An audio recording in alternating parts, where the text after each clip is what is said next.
bertemulah antara Allah dengan Nabi Muhammad. Nyohina yang salah iman teja keceri. Berarti Allah di sinan kon. Nabi Muhammad di sinan, perjanjian Tuhan dengan Muhammad. Muhammad di sinan tempatmu, kita akan bertemu di situ. Tapi aku bukan di situ tempatku, dan aku bukan bertempat. Sebab Tuhan bukan bertempat di alam-alam, bukan juga di luar alam.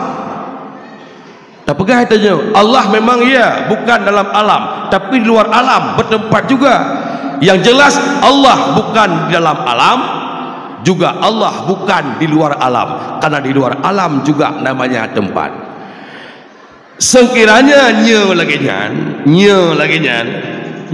tempat Allah di sinan itu nya salah, benar salah pendapat itu. Kenapa?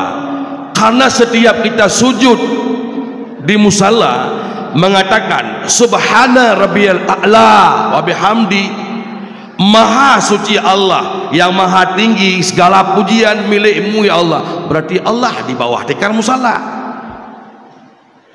Nabiullah Musa pertemuan dengan Allah di Bukit Tursina sesudah melakukan kalut atau suluk selama 40 hari 40 malam. Apakah Allah di atas Bukit Tursina? Bukan, tapi Nabi Musa posisi beliau bertemu dengan Allah di Bukit Tursina. Posisi Allah di mana? Tidak ada di mana-mana, karena Allah tidak punya tempat dan tidak punya di mana-mana.